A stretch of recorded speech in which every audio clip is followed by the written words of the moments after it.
uko uyu munsi ari imwe mu ntego muri iki cyumweru ngo uyikorere n'ubugingo bwawe bwose, uyikundishe, uyikorere n'umutima wawe wose, uyikundishe, uyikorere n'ubwenge bwawe bwose, uyikundishe uyikorera n'imbaraga zawe zose. Haleluya. Utabikoze nta wundi muntu uzabikora. Ni wewe wenyine. Nturindire kujya gukopera, nturindire icyo undi avuze. Serwa gasatura ruratsakuza azi ko kavuga ubutumwa kurusha abandi. Ndamaze ndi mwene gasatura karwa mama rwabancinca batamba rya mutabazi impungu akagumenya musiga bayiduda wicaga akagumuriro. Yari inganguro rwa rwabugiri niba ruje muza Yesu, kandi nta nundi uzahagarara, nta nundi uzabagewe. Uwirata iratende. Please, ni nonaha ugifite ubugingo bwawe, ugifite amahitamo yawe, kwiyemeza uti nzakorera Imana n'ubugingo bwanjye bwose n'umutima wanjye wose n'ubwenge n'imbaraga kama mbaya kufa na kuzaliwa ni siku moja. Sha ndakurahiye n'Imana nijya gukora iyo bwabaga ngo ikuroheho ibyiza byayo, nayo izabikuraho nk'iharamagara. Imana yo mu ijuru ntabwo igiye ikoze isoni abayikoreye batajenjeka batavanga nayikura. So ibyo wari uhangayikiye, ibyo wari uhagaritse umutima, ibyari byaguteshaga umutwe, ibyo wumvaga ubejo bizagenda biti, ibyo wumvaga byose biguhangayitse utabona aho wamenera naho wakuri, ndashaka kugukomeza umutima nkuremesha nkubwira ngo uyu munsi Imana ije gukubitaho kashi kubwira ngo ndahari uyu munsi n'ejo sinzapfa, ndi Imana idahinduka uyu munsi. Haleluya. Nimubona ntutubikana agakabutura karimo ni sawa, ariko apotre yankubise akantu bita dawa ya moto ni moto. Amakakapucino narimvuye mu rundi rusengero kuvuga ubutumwa nza nirukanka n'amazi ntanyoye, ndavuga nti reka nkunywe shawa kawawe, reka nkunywe n'intutubikana ntabwo biri mu mubi. Rero deka nsabe apotre ansengere anyemerere kubyara. Yo data mu izina rya Yesu Kristo, Imana ya Abrahamu na Isaka na Yakobo, Imana yaduhamagaye ugahamagara Bishop Nathan GASATURA ukamukoresha muri benshi. Uyu munsi hakaba hari iminyago. Mwami, ibihamya birahari, ibihamya birahari muri kino gihugu, birahari hirya no hino. Turagushimiye ko wabikoze cya gihe n'uyu munsi gikomeje. Mwami, nukuri reka ubuntu bwawe bugeretse ku bundi bwongere bumanuke kuri we. Turabizi ko usanzwe umukoresha, niyo atanze ubuhamya abantu barakira barabohoka, niyo avuze gusa ku mirimo wagiye ukora ku buzima bwe. Mwami, experience yonyine yabasha kutuganiriza ku rugendo tugakira tukagubwa neza. Reka umukoreshe rero, kandi Mwuka Wera ukomeze kumuyobora muri byose mu izina rya Yesu, amen. Mani bamugisha. Rakoze apotre minyoni, koko nkuko bivuze ni bucura bw'iwacu. Ubundi akaba ari n'umwuzukuru, ariko kuko yigereyeyo mu gikari cyo kwa Espoir GASATURA ahita musukaho amavuta. Ubu niwe bucura bw'iwacu, niwe kadeti. Imfura yacu yagiye mu ijuru yitwa Gerina, yari inzobe nkawe, buriya rero ni usa nawe. Nongeye kubaramutsa mu izina ry'Umwami wacu Yesu Kristo. Munyemerere mbaramutse muri andamutso y'abashumba bakunda kuramukanyamo ngo amahoro y'Uwiteka Imana bane namwe, amahoro y'Uwiteka Imana bane namwe, amahoro y'Uwiteka Imana abane n'abanyarwanda n'isi yayo, mu izina ry'Imana Data twese n'Umwana Umwuka Wera. Receive. Hallelujah. apotre sindi bujye kuvuga byinshi ngo ndondogore kubera n'amasaha, ariko mvuze utuntu duke gusa. Nitwa Nathan GASATURA, abatanzi nk'uko yarababwiye. Nari musenyeri w'Ubutare imyaka irenga 12, ubu nacyuye igihe. I just retired about 2 months ago. Ubu rero ngarutse mu mujyi wacu mu murwa kurindira Yesu. Cyaro naragikoze, naramenaguye ndinjira, kuko aho ngiye nirohayoge wese. Napfa nkapfa nakira, Imana igahabwa icyubahiro. Rero ndagushimira cyane mwana wa mama, nshuti yanjye kandi nshuti y'Imana. Iyo umuntu mwagize ubushuti nyuma y'imyaka irenga 10 akaba kikwibuka, biba ari ibintu bikomeye cyane. Mumpera Imana amashyi. Ubundi abasenyeri iyo baruhutse baraza bakarigita bakabura, ariko Yesu yari yarampaye isezerano.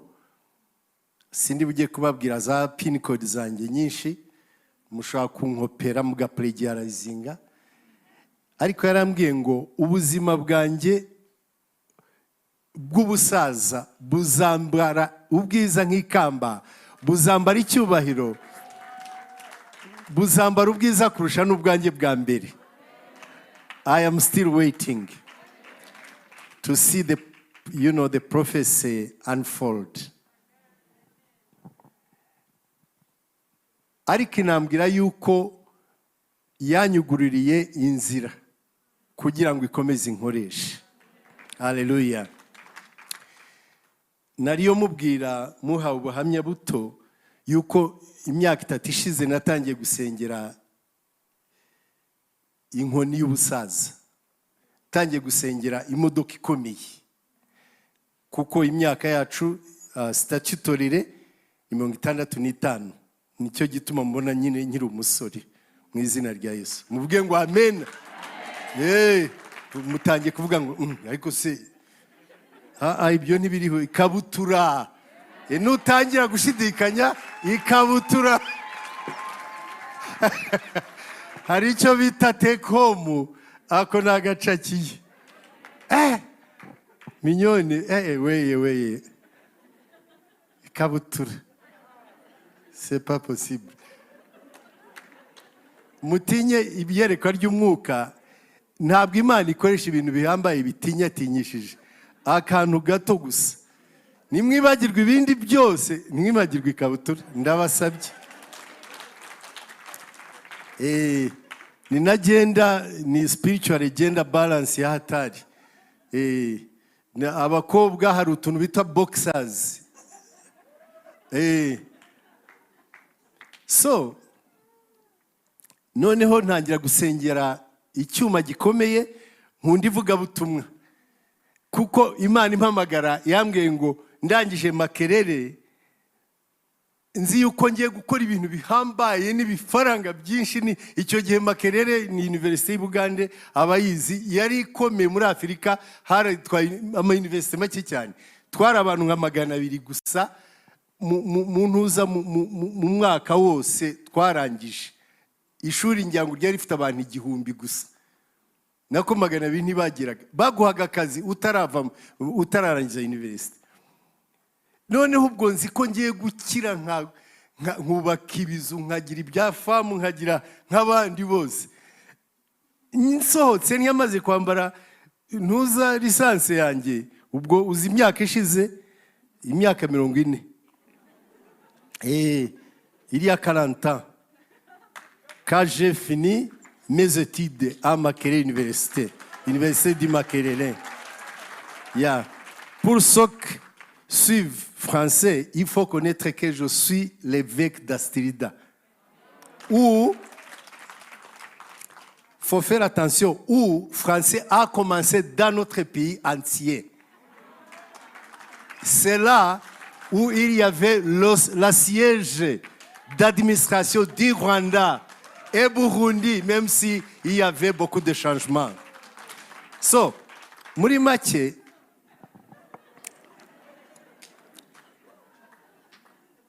nzi ngo ngiye gukora ibintu bihambaye, nyine ibintu nk'iby'abandi bose, maze kwambara lisansi Imana yambwira ngo rero ibyo byose naguteguraga ko wari igiswa, ngo ugiye gukora umurimo wanjye. Umurimo wawe ukorwa n'abantu b'abaturage b'abakene, niho ngiyemo kuza makerere nkamariye imyaka yose ngo kuko wari umuswa ntabyo wajya gushora, ariko ubu ngubu umaze kuba smart, cyo jya gukora umurimo wanjye.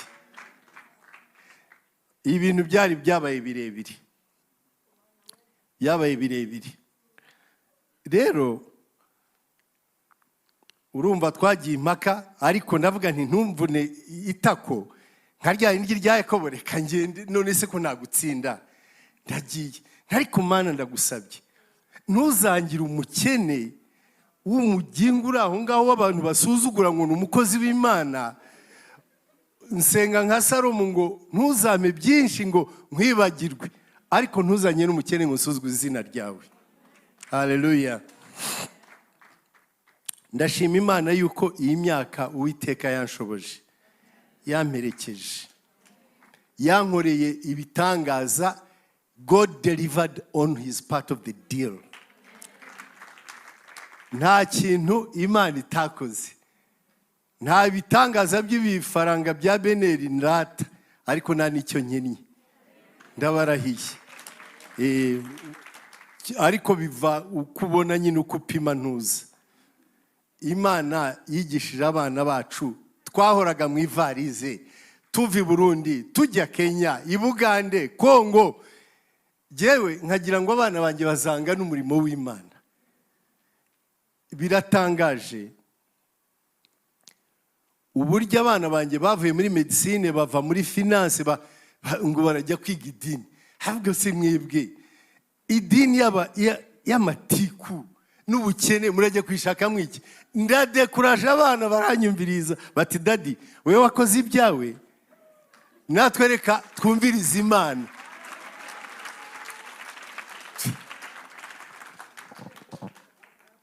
Ku buryo uyu munsi mumbabarire ntimugire ngo hari icyo ndarata Yesu wampfiriye akambambirwa. Hano narondogora uyu mukobwa ajya ndondogoza uyu mukobwa mwiza minyoni, nashobora kuba emotional, ariko umwuka wera mfashe ayungururi. Umwe ageze mu mwaka wa 3 atsinda abanyeshuri muri medicine Butare, yakundaga medicine, nanjye niyo nashaka gukora, ariko haza intambara birapfa. Ndavuga nti haleluya, umwana wanjye nibura nshyikiye ku nzozi. Ageze mu mwaka wa 3 ngo umwuka wera uramubwira ngo najye mu idini. Ndavuga ibi ni ibintu ki? Ubukene nabayemo, none nabo bagiye kuba mu bukene. Muri make, the short of the long, ubu ari muri Amerika arangije maîtrise, ubu agiye kurobanurirwa ubupadiri n'ubupasitori bw'abaporoso. Yagiye mu idini muri make, niko mbyita, ariko yakurikiye Imana mu nyumve neza. Mukuru we akora ACCA, akora BBA, akora MBA, akora n'abazungu bakomeye yinjiza amafaranga, ariko ngo Imana yamubwira iti ibyo bintu byose warunze ndashaka kubikoresha mu murimo wanjye. Mukuru wabo niwe mukuru w'imfuru. Aratekereza ati se murumuna wanjye yagiye mu by'Imana, ubu nimbijyamo basagira ngo ndigana. Biramuyobera, apfana nabyo, ashaka ishuri muri Amerika. Hasigaye ukwezi kumwe nibwo yatubwiye. Ni umwana utavuga amagambo menshi, kuko nagiye muvuga ubutumwa ngomba gusakuza zikavaho. Ariko nanjye kera sinavugaga, iyo mubonye mwibonamo. Atubwira hasigaye ukwezi kumwe, ubwo aragiye. Uyu munsi aho mvugira yarangije amashuri y'idini, ndakoresha idini. ariko murumva icyo mvuga. Oya yize ntuza, ariko nukuvuga yagiye mu by'Imana niko babyita. Iyo uri muri ibi ngibi bavuga uriya mukobwa harya so yitwa nde? Iso yitwa nde? Kayumba. Uriya mukobwa ngo yagiye mu by'idini nuko babivuga. Noneho uyu munsi yararangije, bamugize omoniye wimwe mu universite zikomeye cyane zifite ibitaro bikomeye, n'umwe muri ba omoniye bazo. N'abandi nshigaje ntabwo mbizi, ariko byaturutse he? Ku ibere rya Esiteri. Ijambo mama w'uyu wabereye bucura cyangwa se Kadete, umukiranutsi yakijwe mu 1952 mu muriro w'imbaraga z'umwuka wera w'igahini. Aba itabaza aburumuri rw'umurokore mu mvugo no mu ngiro. Esiteri yagukubitaga n'ikiboko ukumva ari we rwaserera, ukumva ni ikirokore nitugutendereze. Bana banjye, munyemere mbita abana banjye ko benshi ndabaruta. Ni murera abana bubaha Imana bayitinye. Ni mushaka ubwami bw'Imana no gukiranuka kwayo, ibindi byose mwiruhukire.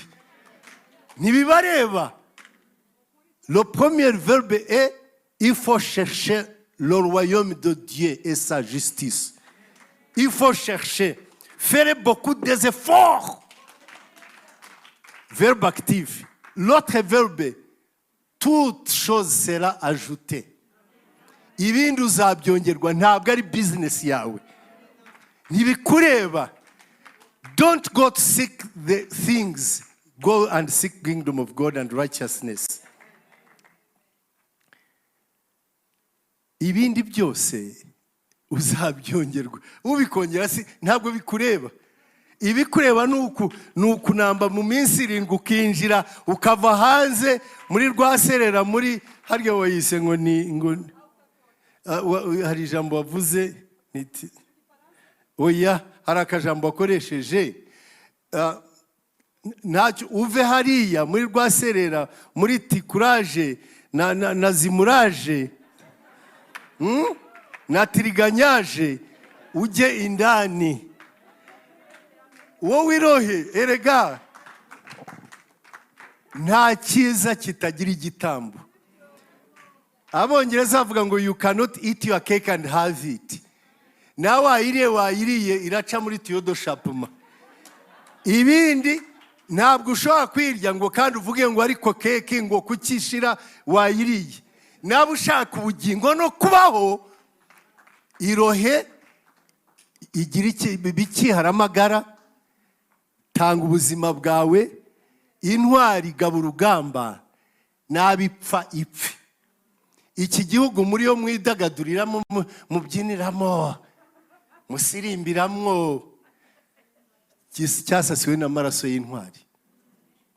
Cyasasiwe n'amaraso y'abaprofeseri bavuye New York, y'abaganga bavuye South Africa na London, baraza barya ibyatsi, barya imizi, barya ubusa, barapfa barashira kugira ngo tubeho.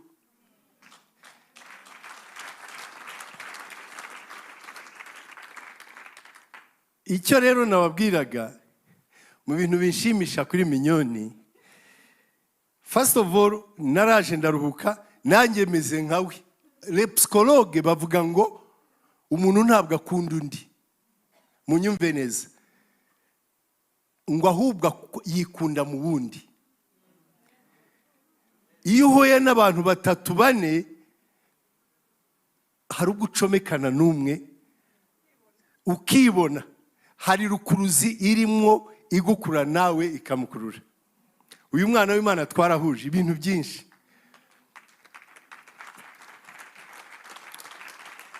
Mu bintu by'ingenzi Imana yaguhaye,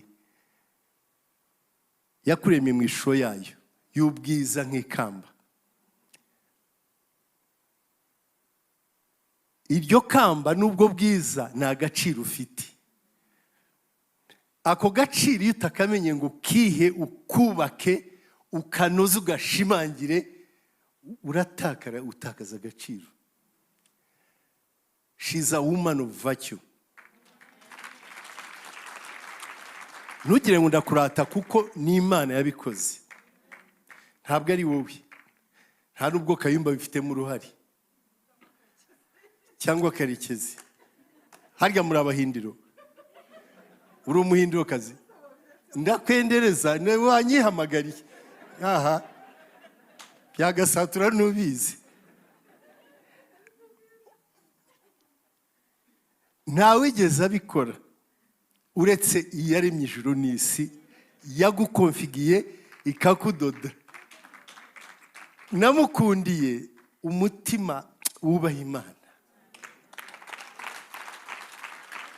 Namukundiye umutima ukubita ukamena ukinjira mu ndiba uburyo bwimbitse ugashaka Imana. Namukundiye kwirengagiza ibyo bindi ukagumura authentique. Remain yourself. Kuko ubwiza uri n'uburanga ufite na peculiarity ufite na uniqueness ikugize nta wundi muntu yigira. Umuntu ngo yeretswe ajya mu ijuru noneho ngo abwira Imana ateko Mana jewe ndi umwenjenyeri ducura ibintu noneho ugashyira ahantu echantillo igaragaza ibintu mu produiza muri urwo ruganda. Wanyeretse echantillo yanjye igihe wancuraga wankoraga wandimaga ngo Imana yambwita ibintu byose genda urebe dore muri stock hari echantillo uretse umuntu wenyine. Niwe wenyine ntafite icyo nisigarije kuko ni original kuva kwitangiye kugeza kwiherezo. A human being is a divine original. Nobody under the sun will ever perpetuate and carry out the purpose for which God created you. Nimpanga harya babyita ngo vrejimo zira identical. Abafaransa bavuze ani magambo bavuga ngo fojimo. Nanjye ndi cya fojimo. Mfite indi mpanga ariko subwo ni fo. Nukuvuga byabarayoboye babyita fo. Nimpanga zifite zihuje byinshi ntabwo zihuza hari ibyo zidahuza. Biri unique. Kuva uyu munsi niwibagirwa ibyo tuvuze ntibagirwe ikabutura ariko ntunibagirwe yuko uri divine original. Tiwe divine original divine.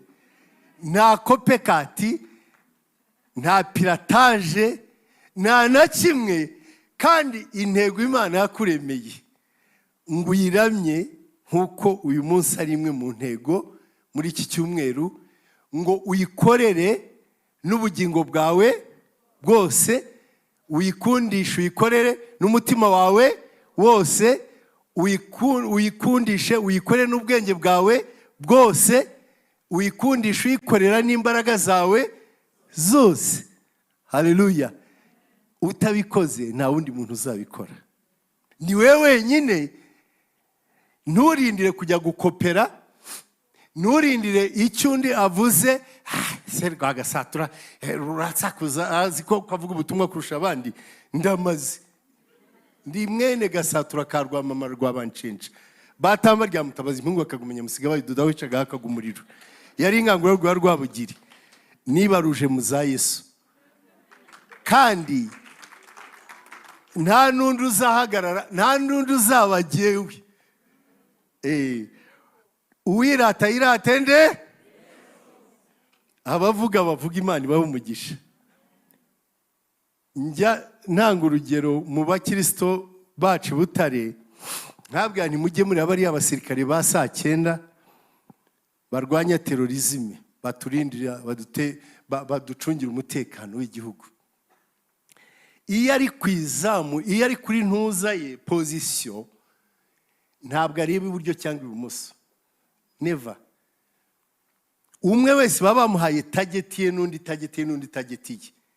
Niyo hazi inkende hariya dufite nyinshi muri arubulata muni n'imbwa zikamoka ni we agumari focused kuri target. God has given you a special, unique position and target. Are you hitting your target? Are you focused?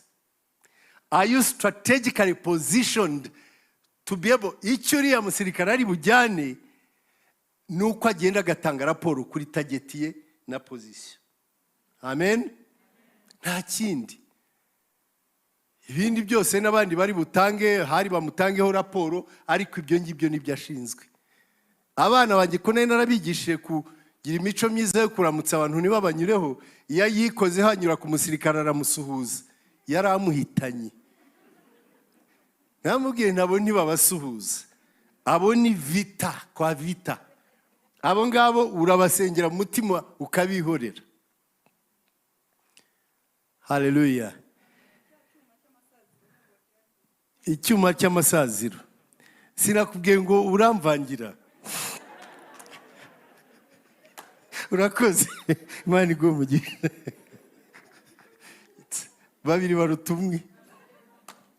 I get so excited when I get here. Abanyarwanda bagiraga imvugo ngo umwami ugukunda gutuma iwanyu. Umwami yashakaga ko iwanyu banezerwa nawe, ababyeyi bakakwizihiza, bakaguha impano n'inka, akagutuma mu gice cy'iwanyu akaguhereza igikingi gutegekayo. Nibyo Yesu baba yakoze. Abanyankore kumuramuruma bakumanyura inyankore bagira ngo mukamukunda kutuma uwanyu. Twariyo rero tuganira n'inywera ka cappuccino kanje. Noneho mbabwira ko nari maze imyaka 3 nsengera icyuma gikomeye, ko nabonaga ko ndi hafi kurangiza manda yanjye. None abantu bakambwira batari ko hari abantu bakomeye uzi hejuru mwiganye, wagiye ukabasaba. Ndabwira no, jewe nta mwami w'iki gihugu, nta mutware wantumye, natumwe n'Imana. Ariko se ko ari badonyeraho ikabaho iyo yayimana ikava mu ijuru. Kandi nka specifyinga ndashaka vewiti igezweho. Kandi vewiti yanjye ijyamwe abatindi n'abanyamavunja, kuko ndabyibuka icyo nayisabiye. Ntabwo ariyo kwiratamo. Ngira Imana ndashaka kiriya kimodoka byari bicyaduka, ntikigihima akazi kiriya gisobanutse. Kiriya cyabye ikabutura. So kuko jye nabaye ahantu h'inka cyane, haba bahima akazi bakanywa amata nyine, yagenda nyine urumva ibintu bikabiso. Noneho ndavuga, none nkajya mbwira umushoferi wanjye ari umurokori, twahura ni dore n'ikiriya, agaseka. Ni kandi ndashaka jewe iyo nseze ntabwo mvangavanga. Tudruwa we warantumye unkura mu bifaranga, untuma mu ntuza mu bakirisito batagira amafaranga. Ikoreho rero, take care of me. Sibyo apostle yavuze. Ndavuga kandi kuko imodoka nayifite yari RAA, igihe nyine ivaho kuntuza. Kandi ntabwo yari yanjye, yari ya diocese, nubwo ari igihe wayishatse. Kandi azi kabanyabutare banjye abana beza bo ngiye n'urukweto rucitse byabashimisha bamwe. Mujye musengera igihugu kiracyarwaye. Noneho ndavuga ndashaka RAD, nta binuza by'inyuma kandi ige. Noneho mu mwaka wa 3 mbona telefone. Nyuma y'imyaka 10 uwo muntu ukomeye cyane tudaherukana, telefone. Mana yanjye, muri make the rest is history. Nimubona nyine iki cya Nyamugigira kiri hariya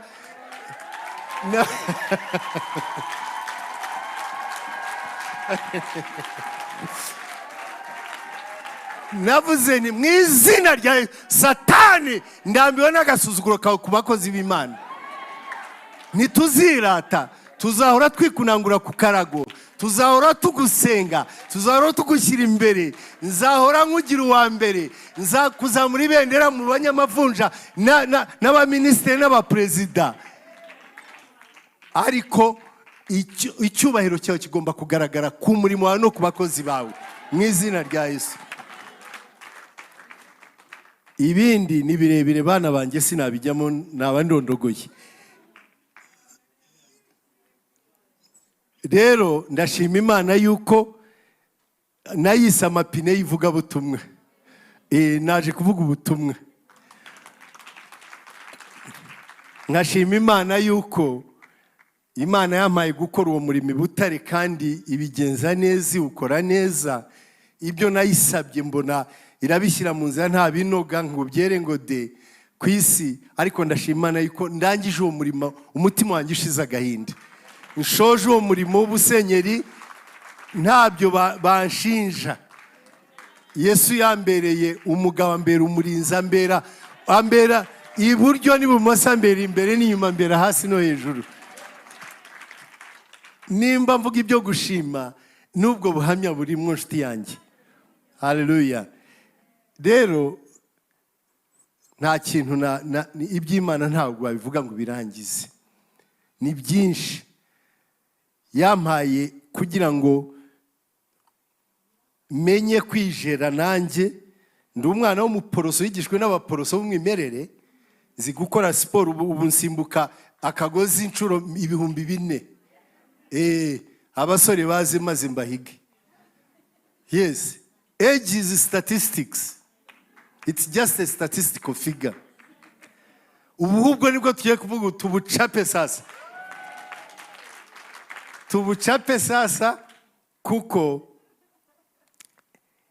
yarama ubwo icyo navuga ngo mpuje na minyoni, nanjye nanga kwandavura, nanga kujya kwiyanika ngo ndagusaba. Wa mugani se Imana kariba yaraguhaye amavuta ni kwambika igikundiro abantu bagusabe baguhamagare. Ngiye kumva numva telefone y'uyu mwana w'Imana. Mana yanjye, iyi si jite yanamenye ate ko nagiye mu kiruko cy'izabukuru? Uko navuze ni Imana, ngiye kwiyicarira nanatuze nduhuke, mvugurura inzu yanjye dore yapfuye nabi yarangiritse, ntahari ibyivuga butumwa bibe bituje. Amatelefone atangira guturuka hirya no hino. Munshimira Imana abana b'Imana. Kuko nta na kimwe mfite cyiza kuri jye, ariko n'ubuntu bw'Imana, n'ubuntu bwayo, n'ubwiza bwayo. Ikindi nkakunda abentelektueli, nkunda aba smart, abantu bari smart cyane. Mbona uyu mukobwa nawe amereye nabi, ukabona abantu bagenda huza, kuko buriya buri groupe yose, buri kategori y'Imana yose ikeneye umuntu uyitagetinga pe. Nanjye nabitekereje sinzabwire minyoni ko naje, oya, Mana niwe mbwira, ihitiramo utegeka. Muri make uyu munsi ndavugishwa kuko mfite byinshi. I'm very emotional. Muze kumbabare ntimugiye ngo ndi ururondogozi ruraho, ariko nabaye so thrilled, umutima wanjye wanezerewe, ubugingo bwanjye numvise nezerewe, ntafite uko nabivuga, nimvangavanga mu byakire. Ariko mu minsi iri imbere tuzakora za seminari, tuzakora za atelier z'abayobozi, uko umuyobozi akorera Imana mu buryo buri smart, agakora business mu buryo buri smart, agahesha Imana icyubahiro mu byo akora n'ibyo avuga, akubaka umuryango we mu buryo buhesha Imana icyubahiro, no kuba intangarugero n'abandi bakakureberaho. Hari byinshi bindunzemo, ntafite uko nagira, ariko I want to let you know I'm available. Hallelujah. Kugira ngo dukore umurimo w'Imana, uyu mujyi tuvuyange, tuzamurire Yesu. Reka ngira amagambo sanuganisha ku musozo, kugira ngo ne kubatindira cyane ngo mbagondoze. Aya magambo ari muri Abafilipi 4:4. Abafilipi igice cya 4 umurongo wa 4. Reka twumve icyo avuga. Mujye mwishimira mu mwami wacu iminsi yose. Yewe nongeye kubivuga nti mwishime, ineza yanyu imenywe n'abantu bose. Umwami wacu ari bugufi. Ntimukagire icyo mwiganyira, ahubwo ibyo mushaka byose bimenywe n'Imana, mubisabiye, mubyingingiye, mushima. Nuko amahoro y'Imana ahebuje rwose ayo umuntu yamenya, azarinde imitima yanyu n'ibyo mwibwira muri Kristo Yesu. Ibisigaye bene data, ibyo kuri byose, ibyo kubahwa byose, ibyo gucyanuka byose, ibiboneye byose, iby'igikundiro byose, n'ibishimwa byose, nihaba hari ingeso nziza kandi hakabaho ishimwe, aba ari byo mwibwira. Nimwakire neza ijambo ry'Imana. Aya magambo Paulo, kwibuka, kuramya no guhimbaza Imana n'ubugingo bwacu bwose n'imitima yacu yose, ubwenge bwacu n'imbaraga zose, twinjira mu gikari imbere, twubaka umubano n'Uwiteka Imana, tugira deep, profound, personal relationship with God. Reka turebe uyu mugabo Paulo, umuntu wari warageze ku rwego rukomeye rw'ubumwe n'ubucuti magara n'Uwiteka Imana. Aya magambo yo gushima ibihe byose, nta na hamwe agusigiraho n'agahenge ko kugira ngo wiganyire, ugerageze uvuga utari ko ndababaye, wivovote. Ibintu byose ni ugushima. Ibihe byose, mu bihe byose, mu bintu byose, mu gihe cyose ni ugushima.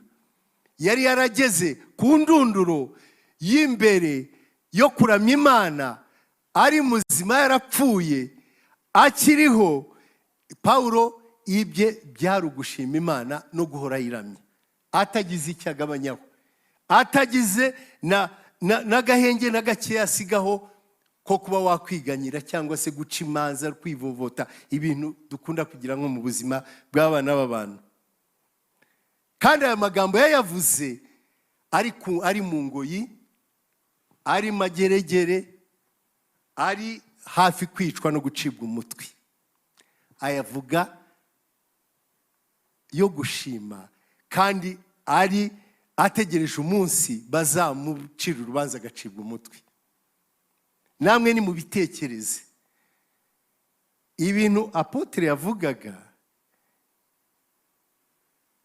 byo kuva mu byo gukorera abantu no guhereza abantu no kujya muri service no kureba ibishimisha abantu n'amaso. Paulo yari yarabirenze. Ese washima Imana uri mu byago n'amakuba bigezaho?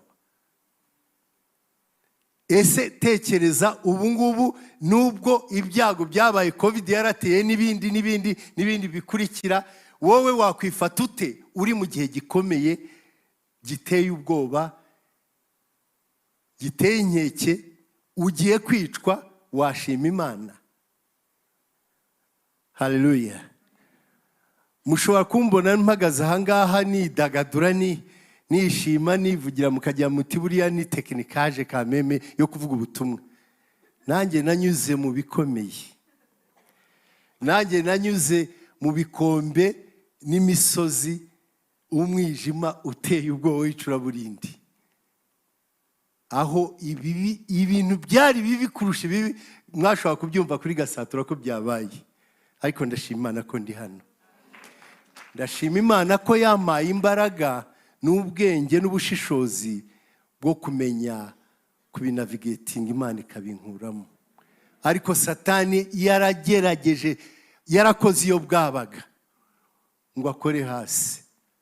Ibyo mbabwira rero bana b'Imana, ndabibabwira ari ubuhamya. Gukorera Imana, gukunda Imana, gukurikira Imana, gukora ibyo ishaka, ni ukwiyahura, kuko bitandukanye n'ibyo abantu bakwitezeho. ndashaka kubabwira ngo iri yerekwa Imana yahaye umukozi wayo uyu pastori wanyu mubifate nk'ibintu bikomeye kandi umurage utabaho udasanzwe. Please, ni nonaha ugifite ubugingo bwawe, ugifite amahitamo yawe, kwiyemeza uti nzakorera Imana n'ubugingo bwanjye bwose n'umutima wanjye wose n'ubwenge n'imbaraga kama mbaya kufa na kuzaliwa ni siku moja.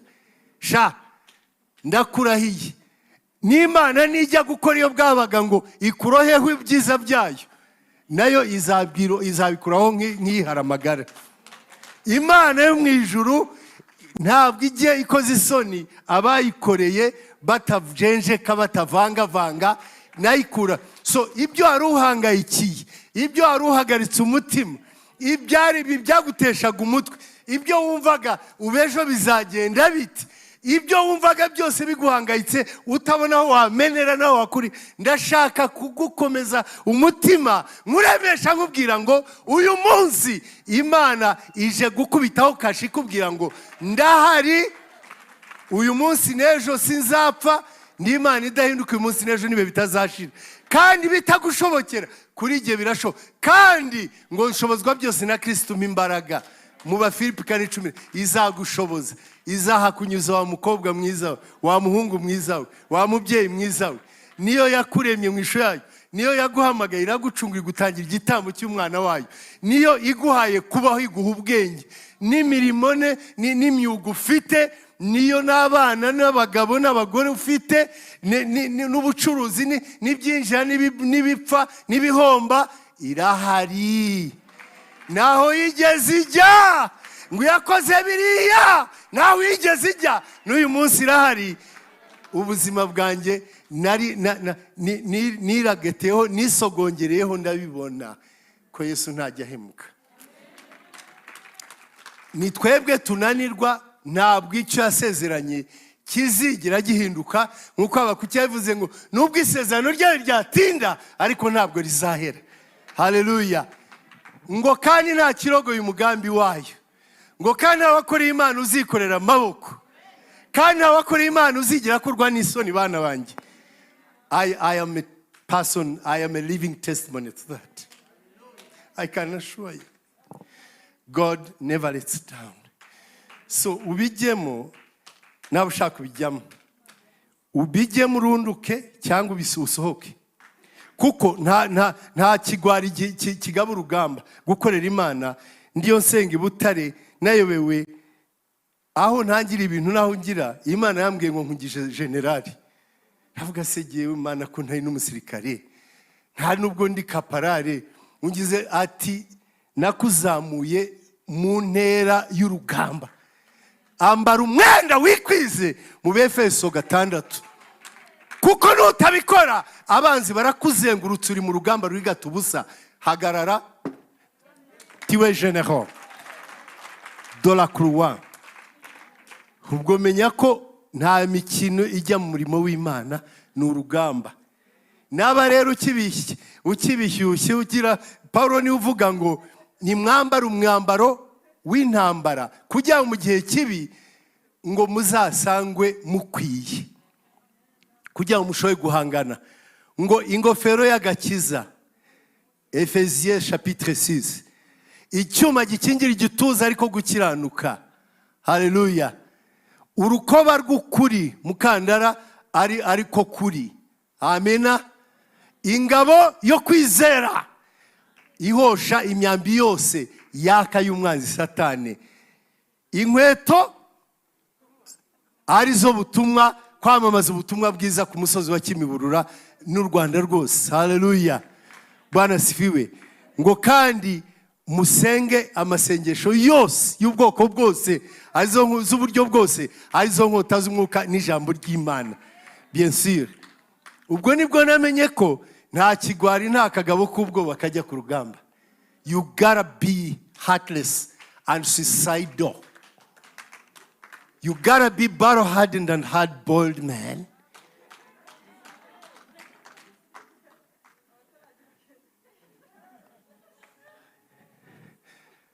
umugabo witwa General MacArthur yarwanye mu ntambara y'isi yose ya kabiri y'abanyamerika mu gice cy'intuza cya Philippines na Australia, ngo yari intwari, yari ruzirabwoba, ntiyigeze ahunga na hato ariko none hageze ahantu biraka cyane biratwika, noneho ngo awithdrawinga intuza ingabo ze. Mwabonye batsigiye no MacArthur ko tukuzi kutajya uhunga, noneho bigenze bite? Ati no, we are not retreating, we are advancing in the opposite direction. Ntabwo duhunga, ahubwo turavansa mu yindi ntera cyangwa icyerekezo. Positive thinking, positive determination. Uwambaye kwizera nta gihangayika. Uwitwa General Patton nawe ukindi gice, ngo baramubwira bati genda ujye kugaba intambara, ugabe urugamba, ujye gupfira igihugu cyawe. Ati no, I'm not going to die for my country, I'm going to bust that bastard, destroy him and he dies for his country, and I'm gonna take back the loot home. Urabyumva? Ntabwo ngiye gupfira igihugu, ngiye guhitana biriya bisirikare bipfira ibihugu byabyo, yewe ntware iminyago imuhiri wacu. Bavuga ngo abantu bamwe bareba ubuzima nka glass half empty, ikirahuri ngo gicagase, ariko ngo bandi bakakireba a glass half full.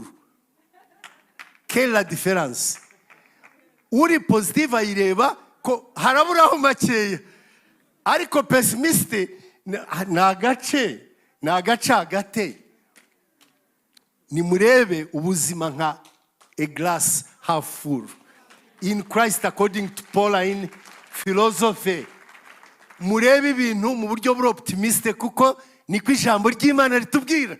Ntabwo uzigera uramya Imana agatima kagace kariyo gahangayitse akandi kivovota. Umugabo yihagarareho muri Kristo turi abagabo. Forget about gender. Nize science muri university, nubwo mundeba mutya ntimumbaze byinshi. Nize biology kuko nari gomba gukora medicine.